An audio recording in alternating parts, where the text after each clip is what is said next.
Hi all, hope ಎಲ್ಲರೂ ಚೆನ್ನಾಗಿದ್ದೀರಾ ಅಂತ ಅಂದ್ಕೊಂಡಿದ್ದೀನಿ. ನಾನು ಚೆನ್ನಾಗಿದ್ದೀನಿ. ಇದು ಸೀಸ್ನಲ್ ಫ್ರೂಟ್ಸು. ನಾನು ಯಾವಾಗಲಾದರೂ ಜ್ಯೂಸ್ ಮಾಡ್ತಾನೆ ಇರ್ತೀನಿ. ಅದೇ ಥರ ಇವತ್ತು ಬ್ಯಾಲ್ದಣ್ಣು ಸಿಕ್ಕಿತ್ತು, ಅದಕ್ಕೆ ಬ್ಯಾಲ್ದಣ್ಣು ಜ್ಯೂಸ್ ಮಾಡೋಣ ಅಂತ ಅಂದ್ಕೊಂಡೆ. ಅದಕ್ಕೆ ಬೇಕಾಗಿರೋದು ಒಂದು ಬ್ಯಾಲ್ದಣ್ಣು, ಸ್ವಲ್ಪ ಬೆಲ್ಲ. ನಿಮಗೆ ಬೆಲ್ಲ ಬೇಡ ಅಂತ ಅಂದರೆ ಸಕ್ಕರೆನಾದರೂ ಹಾಕೋಬೋದು. ನೀರು, ಬ್ಯಾಲ್ದಣ್ಣನ್ನ ಫಸ್ಟು ಹೊಡ್ಕೊಳ್ಳಿ. ಅದನ್ನು ಜಜ್ಕೊಳಕ್ಕಾದ್ರೂ ಜಜ್ಕೊಬೋದು, ನಿಮ್ಮ ಇಷ್ಟ. ಅದನ್ನೆಲ್ಲನೂ ಈ ಥರ ತಕ್ಕೊಂಡು ಹಾಕೋತಾ ಇದ್ದೀನಿ ಒಂದು ಜಾರ್ಗೆ. ಆಮೇಲೆ ಬೆಲ್ಲನ ಜಜ್ಜಿಬಿಟ್ಟು ಹಾಕ್ಕೊಳ್ಳಿ.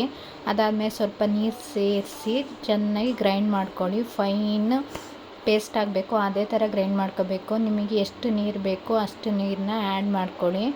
ಅದಕ್ಕೆ ಬೇಕಾಗಿರೋಷ್ಟು ಕ್ವಾಂಟಿಟಿ ಸ್ವೀಟ್ನ ಆ್ಯಡ್ ಮಾಡ್ಕೋಬೋದು. ಇಲ್ಲಿ ನೋಡ್ತಿರ್ಬೋದು ಗ್ರೈಂಡ್ ಮಾಡಿದ್ಮೇಲೆ ಯಾವ ಥರ ಆಗಿದೆ ಅಂತ. ಈ ಥರ ಆಗಬೇಕು. ಅಲ್ಲಿವರೆಗೂ ನೀವು ನೀಟಾಗಿ ಗ್ರೈಂಡ್ ಮಾಡ್ಕೋಬೇಕು. ಅದನ್ನು ನಾನೊಂದು ಪಾತ್ರೆಗೆ ಹಾಕ್ಕೊಂಡು ಎರಡಕ್ಕೂ ಮಿಕ್ಸ್ ಮಾಡ್ಕೋತಾ ಇದ್ದೀನಿ. ಆವಾಗ ಸಕ್ಕರೆ ಇಲ್ಲಾಂದರೆ ಬೆಲ್ಲ, ನೀವು ಯಾವ್ದು ಹಾಕ್ಕೊಂಡಿರ್ತೀರ ಅದು, ಮತ್ತು ಬ್ಯಾಲ್ದಣ್ಣು, ನೀರು ನೀಟಾಗಿ ಮಿಕ್ಸ್ ಆಗಿ ಒಳ್ಳೆ ಜ್ಯೂಸು ರೆಡಿಯಾಗಿರುತ್ತೆ. ಇಷ್ಟೇ ಗಾಯ್ಸ್, ಇದೇ ಸಿಂಪಲ್ ಆಗಿರೋ ಒಂದು ಜ್ಯೂಸು.